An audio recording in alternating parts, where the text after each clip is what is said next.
मौके पर चौका, तब ऑर्डिनेंस फटा था, अब कुछ और फट गया है। तो भाई ऑपोजिशन के लिए इट्स डू और डाई, और नॉट जस्ट डाई, चुल्लू भर पानी में डाई। लेकिन एक सवाल जो आम जनता में सबसे ज्यादा पूछा जाना चाहिए और कोई इसके बारे में इतनी बात कर नहीं रहा, वो मुझे ये लगता है कि रणदीप हुड्डा जैसा नहीं लगता?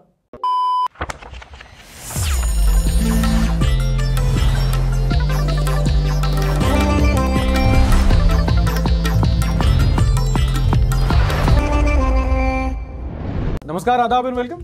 This is Hardik and you are watching the Sunday show, वो शो जहां हम करेंगे न्यूज की बात एंटरटेनमेंट के साथ। Rahul Gandhi, the man, the myth, the meme template, the legend. आजकल ये इंसान काफी चर्चा में है, और इसलिए नहीं कि उन्होंने कोई मीम बनाया, बल्कि इसीलिए क्योंकि इन्हीं का बना दिया गया। क्यों? क्या हुई? और इसका कारण है एक वीडियो। दरअसल 2019 के लोकसभा चुनाव के पहले राहुल गांधी ने एक स्पीच दी थी, सुनो। नीरव मोदी, ललित मोदी, नरेंद्र मोदी, इन सब चोरों के नाम मोदी मोदी मोदी कैसे हैं? अब ऑब्वियसली इस डायलॉग के जरिए इन्होंने प्रधानमंत्री नरेंद्र मोदी पर एक तंग कसा था। बट इस स्पीच को लेकर एक लोकल बीजेपी एमएलए है, वो चले गए कोर्ट कि भाई आप सारे मोदी को चोर कैसे बोल सकते हो, ये तो मानहानि हुई, डिफेमेशन हुआ, आप ऐसे कैसे जर्नलाइज कर सकते हो? इस हिसाब से तो सारे अग्रवाल दुकानदार हुए, हर अरोरा ऑप्टिशियन, हर कुरैशी चिकन कॉर्नर, हर गोस्वामी न्यूज एंकर। अब ये एक क्रिमिनल डिफेमेशन था, जिसको लेकर हाल ही में एक सूरत कोर्ट ने इनको दोषी करार दिया और इनको 2 साल की सजा सुना दी। और इसके बाद रिप्रेजेंटेशन ऑफ पीपल एक्ट के अंतर्गत इन्हें पार्लियामेंट से बर्खास्त किया जा सकता था। मतलब नो बॉल दी जा चुकी थी, फ्री हिट का मौका था। और इसी का फायदा उठाते हुए सरकार ने 24 घंटे के अंदर अंदर एक नोटिफिकेशन जारी किया और पार्लियामेंट से इनका हिंदुस्तानी भाव कर दिया। मौके पर चौका। इसके बाद तो भैया तलवारें निकल गई, पूरी ऑपोजिशन कूद गई कि ये तो भैया लो लेवल ऑफ पॉलिटिक्स है काफी। और इसमें सबसे स्ट्रॉन्ग ऑब्जेक्शन उठाया अरविंद केजरीवाल ने, जो असेंबली के बीच खड़े हुए और बोला, राहुल गांधी की सदस्यता समाप्त कर दी इन लोगों ने। डरते हो यार, तुम लोग तो बहुत डरपोक निकले। भारत के इतिहास में सबसे भ्रष्ट प्रधानमंत्री अगर कोई हुआ है, सबसे कम पढ़ा लिखा प्रधानमंत्री अगर हुआ है, आजाद भारत में कोई 12वीं पास प्रधानमंत्री हुआ है। अगला नंबर इन्हीं का है, मैं बता रहा हूं। उद्धव ठाकरे ने कहा कि ये तो मर्डर ऑफ डेमोक्रेसी है, all government systems are under pressure. और विशाल ददलानी ने कहा कि आई गेस भारत जोड़ो यात्रा का असर गहरा हुआ है, चलो बुरा ना मानो इमरजेंसी है। बेसिकली सबने बोला कि ये वो है, वो जिसके बोलने के बाद वो आईटी सेल आपके पीछे नहीं पड़ जाता। हाँ, डिक्टेटरशिप। पर्सनालिटी के हिसाब से कुछ ज्यादा नहीं बोल रहा है। अच्छा, point two understand is that this is not the end of Rahul Gandhi. ये अभी भी हायर कोर्ट में अपील कर सकते हैं, लेकिन अगर कन्विक्शन पर स्टे नहीं लगता है तो ऐसा भी हो सकता है कि इनकी सीट ही चली जाए, मतलब ये मेंबर ऑफ पार्लियामेंट ही ना रहे। खत्म, टाटा, गुड बाय, गया। अब इसमें इंटरेस्टिंग बात यह है कि कहीं ना कहीं राहुल गांधी को उन्हीं के गेहूं का आटा बेचा गया है। मतलब जिस कानून के हवाले इनको बर्खास्त किया जा रहा है, representation of people act 1951, which basically punishes public representative if they are found guilty in criminal cases। मतलब मोटा मोटा कि अगर किसी भी क्रिमिनल केस में अगर कोई नेता आदमी फंस जाता है तो ये लॉ है जो लॉ लगाता है। सितंबर 2013 में जब मनमोहन सिंह की सरकार थी, मतलब इन्हीं की सरकार थी, तो वो एक ऑर्डिनेंस लाए थे जो दोषी पॉलिटिशियंस को 3 महीने की मोहलत देता था इस एक्ट से बचने के लिए। लेकिन उस टाइम पर इस ऑर्डिनेंस को इन्होंने प्रेस कॉन्फ्रेंस में फाड़ दिया था। My opinion on the ordinance is that it should be torn up and thrown away। तब ऑर्डिनेंस फटा था, अब कुछ और फट गया है। एंड माइंड यू, मैं 2013 की बात कर रहा हूं। Rahul Gandhi was not the Rahul Gandhi you know. मतलब 2013 आज से 10 साल पहले पॉलिटिकली इंडिया का माहौल काफी अलग था। फ्लैशबैक देता हूं, कांग्रेस की सरकार थी, मोदी जी पीएम नहीं थे, 1000 का नोट चलता था, पेट्रोल बियर से सस्ता मिलता था, स्मृति ईरानी सिलेंडर पे प्रोटेस्ट करती थी और न्यूज चैनल तो न्यूज भी दिखाते थे। नहीं, मैं नहीं मानता। मतलब काफी अलग टाइम था और राहुल गांधी को लोग as a emerging Congress politician मानते थे। और ये तो लोग मानते ही थे कि according to policy of succession यही अगले प्राइम मिनिस्टर होंगे। लेकिन फिर नाम तो राहुल है, परफॉर्मेंस खराब तो होनी थी। मुझे क्यों तोड़ा? एनीवे, यहां पर सरकार भी कम नहीं है। मतलब राहुल गांधी ने उस टाइम पे खराब शॉट खेला था, लेकिन आज की डेट में इनकी फील्डिंग सेट की गई है। इन कहते हैं ना कि दाल में कुछ काला, तो सवाल उठ रहा है सरकार की स्विफ्टनेस पर कि भाई राहुल गांधी से आपको ऐसा क्या मलाल था कि आप पार्लियामेंट से इनको निकालने के लिए इतने उतारू हो गए कि यहां कोर्ट का ऑर्डर आया, आपने 24 घंटे के अंदर नोटिफिकेशन जारी कर दिया। डोमिनोज पिज्जा डिलीवर नहीं करता इतनी जल्दी। मतलब कोर्ट में जब जजेस को अपॉइंट करना होता है तब तो महीनों महीनों चिल करते हैं ये लोग। सफेद कपड़ा। हाँ, लेकिन फिर ये बात भी है कि गवर्नेंस फास्ट होनी चाहिए, और इससे ऑपोजिशन में कितनी यूनिटी आ गई। आप ये देखो, ये कभी थी नहीं अपने देश, नहीं, सॉरी। खैर, वहां पर राहुल गांधी गुस्से में प्रेस कॉन्फ्रेंसेस कर रहे हैं और मीडिया को कॉल आउट कर रहे हैं। देखो, मीडिया को गाली खाने की आदत है और कुछ हद तक तो वो डिजर्व भी करते हैं। प्रेस कॉन्फ्रेंस में नहीं तो डिबेट में खा लेंगे, थोड़ी मर्यादा रखिए। But behind all this fuss and ये ट्विटर के चोचले एंड तू मैं एंड लेफ्ट एंड राइट, ये खबर आपको मैटर करती है, क्योंकि राहुल गांधी के बारे में आप कोई भी ओपिनियन रख लो, लेकिन एक सच तो यही है ना कि अगर पार्लियामेंट में कोई ओपोजिशन का फेस है तो वो यही है या थे। और अगर आपको लगता है कि एक लोकतंत्र में विपक्ष की आवाज जरूरी है, तो भाई सैडली इस टाइम पर राहुल गांधी के अलावा कोई फेस नहीं है जो जनता का सवाल सरकार के सामने रख पाएगा। मतलब किससे एक्सपेक्ट करोगे फिर? अधीर रंजन चौधरी? उनको तो बीजेपी वाले कंपटीशन में ही नहीं गिनते। गजब बेइज्जती है। ऑल इन ऑल ये इतनी बतेरी कंट्रोवर्सीज के बीच में एक काफी बोल्ड और बड़ा कदम है बीजेपी की ओर से, क्योंकि 2024 के चुनाव अगले ही साल हैं। तो अगर ऑपोजिशन को काउंटर करना है तो कुछ ऐसे प्रोटेस्ट करना पड़ेगा। सर सच्चे लोगों से आप जीत नहीं पाओगे सर, जीत नहीं पाओगे, बता रहा हूं मैं। यार ये पीडब्ल्यू की क्लिप क्यों लगा रहे हो बीच में? बेसिकली अगर ये टैकल नहीं कर पाए तो भाई ऑपोजिशन के लिए इट्स डू और डाई, और नॉट जस्ट डाई, चुल्लू भर पानी में die. Next news is from Punjab, जहां पर Amritpal Singh, the leader of outfit Waris Punjab De, still on the run. Punjab में इस टाइम पे बहुत पॉलिटिकल ड्रामा चल रहा है। अमृतपाल सिंह को अरेस्ट करने के लिए जगह जगह दबिश दी जा रही है, लोगों को अरेस्ट किया जा रहा है। अब देखो पुलिस ढूंढ तो रही है बट पता नहीं पा रही, उनका टॉम एंड जेरी चलता ही जा रहा है। इनफैक्ट कोर्ट ने तक फटकार लगाई है पुलिस को कि भाई क्या कर रहे हो, एक इंसान को कैसे नहीं पकड़ पा रहे? क्या कर रहे हैं यार तू? ये बार बार कैसे निकल जा रहा है? और हर दूसरे दिन सीसीटीवी फुटेज तो ऐसे निकाल रहे हैं जैसे उसके साथ बिग बॉस खेल रहे हो। लेकिन क्रेडिट वेयर ड्यू, ट्रांसपोर्टेशन तो क्या बदल रहा है वो, मतलब एसयूवी से कार, कार से बाइक, बाइक से बैलगाड़ी। अब क्या पिट्ठू पर बैठ के जाएगा? ना जोक सपाटी एक ऐसा मुद्दा है जो इंटरनेशनली काफी तूल पकड़ा है। फॉर एग्जाम्पल यूनाइटेड किंगडम की इंडियन एम्बेसी में कुछ खालिस्तानी एलिमेंट्स ने इंडिया का झंडा निकाल दिया, जिसके बाद इंडियंस ने और बड़ा विशाल जाइगेंटिक झंडा लगा दिया। मतलब बिल्कुल सैवेज, क्लासी, बूजी, सॉरी। अच्छा देखो, पुलिस अमृतपाल को पकड़ेगी नहीं वो उनका मैटर है, बाकी हमारे फॉरेन अफेयर मिनिस्ट्री का मैटर है। लेकिन एक सवाल जो आम जनता में सबसे ज्यादा पूछा जाना चाहिए और कोई इसके बारे में इतनी बात कर नहीं रहा, वो मुझे ये लगता है कि ये रणदीप हुडा जैसा नहीं लगता? गॉड प्रॉमिस सरबजीत में सेम लुक था उसका। मतलब अगर लुक्स वाइज देखा जाए तो अमृतपाल और रणदीप हुडा उतने ही सिमिलर हैं जितने संबित पात्रा और ये। तेरे रंग भरेगा, बंद करो हाथ जोड़ के। मैं और इस पूरे मैटर में हो क्या भिखारी? अल्लाह के नाम पे लाइक बाबा, भगवान तेरा भला करे, सब्सक्राइब बाबा, और Lord Jesus Christ bless you, share भी कर देना। शर्म नहीं आती धर्म के नाम पे एंगेजमेंट मांगते हुए? भैया ये लोग धर्म के नाम पे वोट दे देते हैं आजकल, सब्सक्रिप्शन तो दे ही देंगे। हाँ यार बात तो सही है, धर्म के नाम पे वोट दे सकते हो तो सब्सक्राइब तो कर ही दो यार। चल निकल तू। Okay going, subscribe.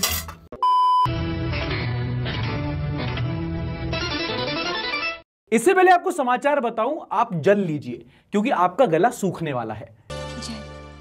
United Nations की एक रिपोर्ट आई है जिसने वाटर स्कैरसिटी पे बात की है, यानी कि पानी की कमी। इस साल की United Nations world water development report जिसने बताया कि आने वाले साल में पानी की किल्लत और बढ़ने वाली है। आज के दिन में जहां 90 करोड़ ऐसे लोग हैं जो पानी की दिक्कत झेल रहे हैं, आने वाले टाइम में वो संख्या 2.5 अरब तक पहुंच सकती है, 2.5 बिलियन। और दुनिया की किसी भी कंट्रीज में से इंडिया सबसे ज्यादा इफेक्टेड रहने वाला है। अब देखो, पानी एक ऐसा मुद्दा है जिसको लेकर दुनिया के कई सारे देश हो, चाहे वो कितने भी कॉन्फ्लिक्ट में हो, वो अपने अपनी ट्रीटीज बनाते हैं, कुछ ना कुछ सुलह करते हैं, क्योंकि आपने पॉलिटिक्स के बेसिस पे बॉर्डर्स तो बना दिए, बट अब ज्योग्राफी कैसे चेंज करोगे? जैसे इंडिया नेपाल के बीच में पंचेश्वर प्रोजेक्ट चलता है, इंडिया पाकिस्तान के बीच में इंडस रिवर ट्रीटी है, और ब्रह्मपुत्र नदी के पानी के लिए भी हम चाइना और बांग्लादेश से कुछ ट्रीटीज बनाए हुए हैं। अब बट ये सिचुएशन इसलिए आ रही है क्योंकि जैसे जैसे ग्लोबल वार्मिंग बढ़ेगी, ग्लेशियर्स पिघलेंगे, कम हो जाएंगे और नदियां सूखेंगी, और जो पॉपुलेशन है वो बढ़ेगी तो सप्लाई कम हो जाएगी पानी की और डिमांड ज्यादा, मतलब भसड़। बेसिकली इस रिपोर्ट के जरिए यूनाइटेड नेशन सबसे बोलना चाहता है, पानी से बच के रहना,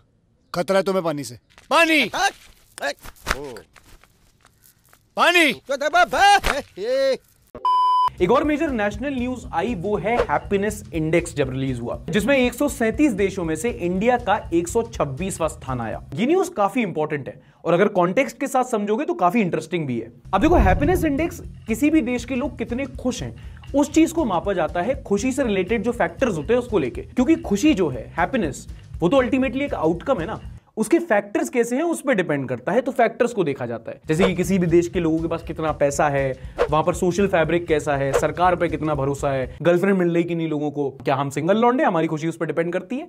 लेकिन फिर जब ये हैप्पीनेस इंडेक्स की रैंकिंग आई, जहां पर इंडिया की रैंक पाकिस्तान, श्रीलंका, वो दो देश जहां पर अभी बहुत बाढ़ आई है, इकोनॉमिक क्राइसिस चल रही है, और यूक्रेन जहां पर युद्ध चल रहा है, वहां से भी हमारी रैंकिंग नीचे कैसे हो सकती है? मतलब इंडिया के लोग इतने क्या दुखी हैं कि जहां पर बाढ़ आ रही है, जहां पर युद्ध चल रहा है, वहां से भी हम ज्यादा दुखी हैं। तो लोगों ने इसकी मेथोडोलॉजी पे कुछ सवाल उठाए। मतलब 20 सड़क पे मरने का डर तो नहीं है ना, यूक्रेन से तो ज्यादा ही खुश होंगे। ठीक है, सोशल बेनेवोलेंस एक फैक्टर है, बट किताबी ज्ञान और जमीनी हकीकत में फर्क भी तो होता है। बट मेरे ख्याल से देखो, गर्लफ्रेंड वाला फैक्टर ज्यादा है।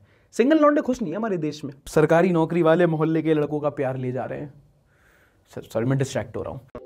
खैर, अगली खबर है जॉब से रिलेटेड, नौकरियों से रिलेटेड। आप जानते हैं कि भाई जो कंपनीज हैं वो ले ऑफ्स की जा रही हैं। कॉर्पोरेट का हाल स्पेसिफिकली बहुत खराब है। इस टाइम मार्केट में शायद ही कोई ऐसी कंपनी हो जिसने ले ऑफ नहीं की हो, अपने एम्प्लॉइज को नौकरी से नहीं निकाला है। And latest name in this list is Accenture, जिन्होंने बताया कि वो आने वाले महीनों में 19,000 लोगों को नौकरी से निकाल सकते हैं, विच इज रफली अबाउट 40% ऑफ देयर वर्कफोर्स। और वाकई में कॉर्पोरेट्स में एम्प्लॉइज की हालत बहुत खराब है। आजकल तो वो हालत है कि ज्वाइनिंग लेटर से पहले टर्मिनेशन लेटर आ जा रहा है लोगों का। आधे डिग्री वाले युवा बेरोजगार होने जा रहे हैं। माँ बाप को लग रहा है बच्चे बड़ी बड़ी सिटीज में नौकरी कर रहे हैं, बेचारे डबल शेयरिंग में दिन भर नेटफ्लिक्स चला रहे हैं। मतलब हर जगह जॉब्स जा रही हैं। और यही वजह है कि इस ब्लड बाथ में अगर आपको अपनी जॉब बचानी है या जॉब पानी है तो आपको लेवल अप करना बहुत जरूरी है। हाइट नहीं बढ़ानी है, अपस्केल करना है। क्योंकि अगर आपके पास एक हाई पेइंग आईटी जॉब है तो आपकी जॉब सिक्योरिटी के चांसेस बढ़ जाते हैं। और इसी में आपकी मदद करेगा कोडिंग इन्वेडर्स। कोडिंग इन्वेडर्स सिर्फ 9 महीने के अंदर आपको एक हाई पेइंग आईटी जॉब जैसे कि डेटा साइंटिस्ट के लिए तैयार करता है। और चिंता वाली बात नहीं है, ऐसा नहीं कि आईटी जॉब है तो कोई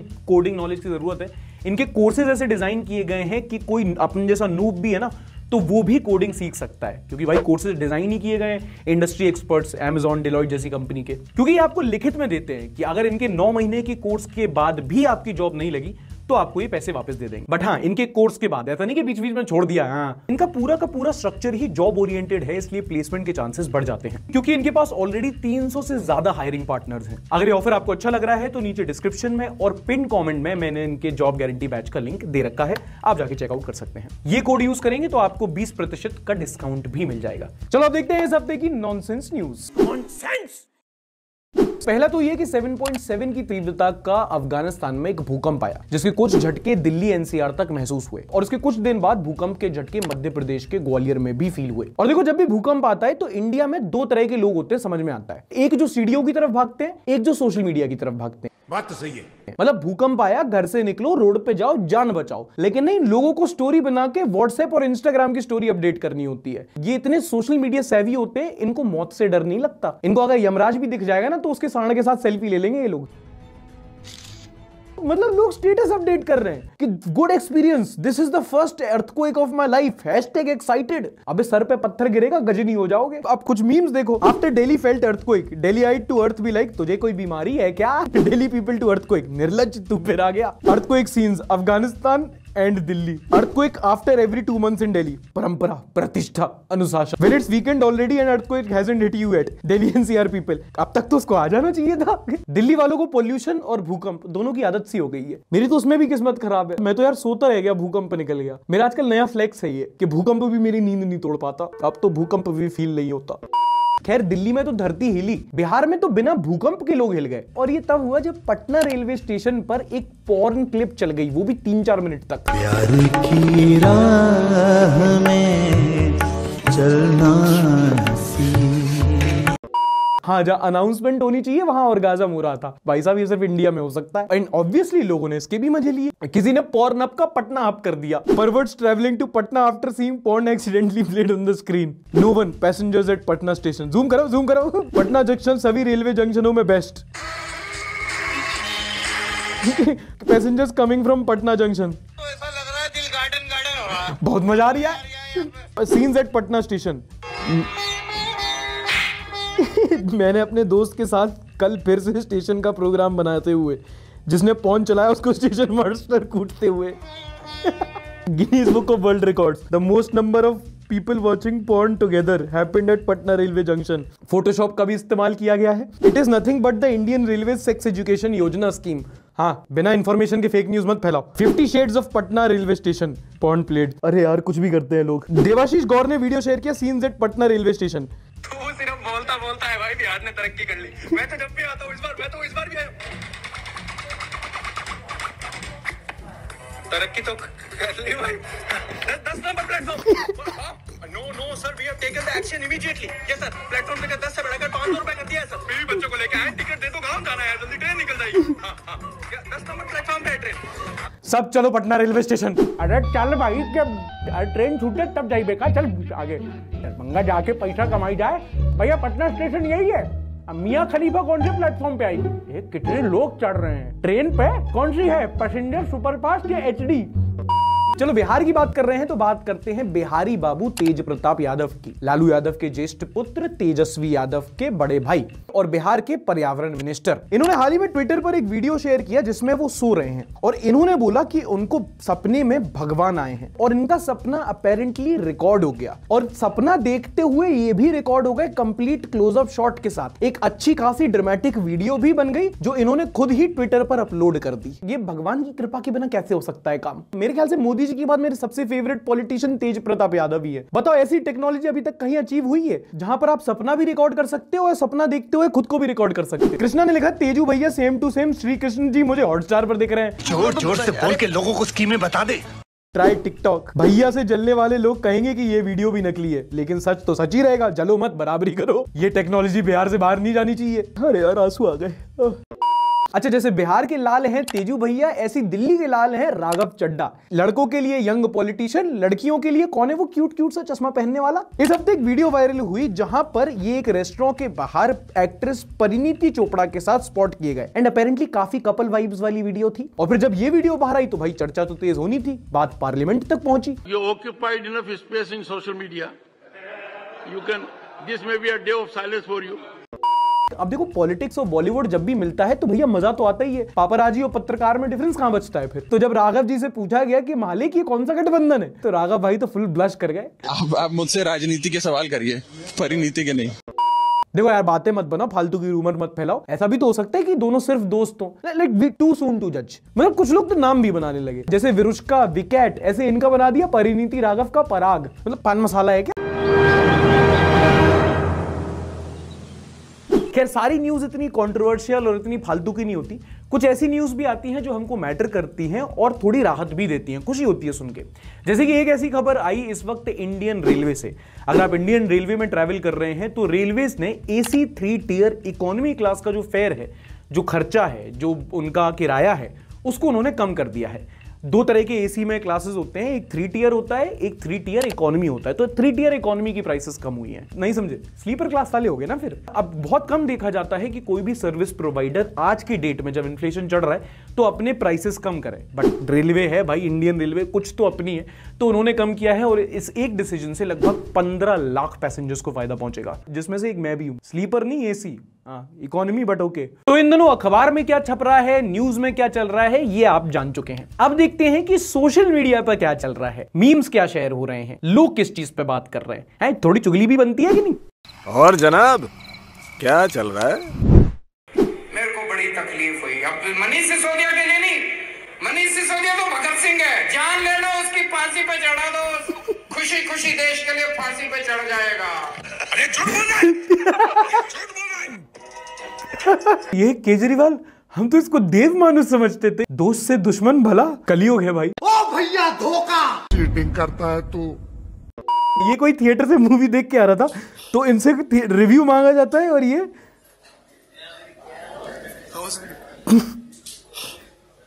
उसको लगता है ब्रेथ एनालाइजर है, दारू पी के बैठा होगा अंदर। रॉबिन ने ट्विटर पे लिखा, media was at peak in 2006, no politics, no agenda, nothing controversial, just 3-4 hours live telecast of child who fell in borewell. हाँ मतलब मिर्ची मसाला तो तब भी था, बट जहर इतना नहीं घोला जाता था। रियलिटी चेक्स देने में इसे कोई नहीं जीत सकता। अश्नीर ग्रोवर, 4 रील क्या चल जाए, आज कल के क्रिएटर्स बाप को धंधा समझाने लगते हैं। ये सब दोगलापन है। देखो अश्नीर ग्रोवर के बारे में एक चीज तो माननी पड़ेगी, लव हिम और hate him, you can't ignore him but you can troll him. Mom received my rolling paper order from Instamart and now I am convincing her it's sticky notes, dal masoor, jeera powder, हल्दी, धनिया powder. हाँ तो इसके अंदर भी कसूरी मेथी भरी जाती है। Therapy expensive too so I listen to this uncle.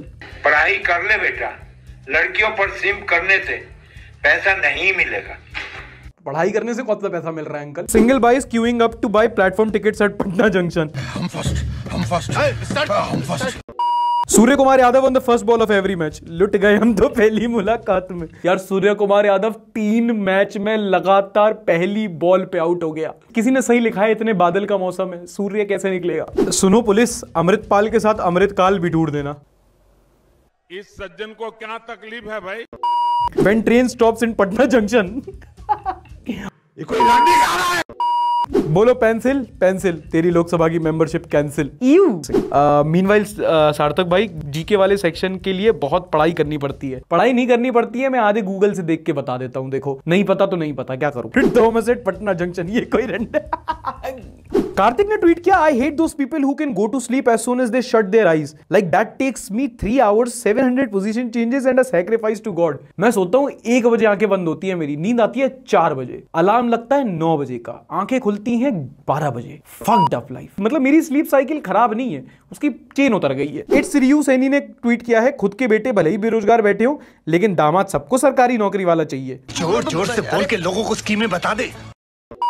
Memuji is watching from the city which is heart and soul of Indian civilization, from being Hastinapur of Kauravas to Dharmraj of Yudhishthir's Indraprasth। ये city का नाम है मेरठ।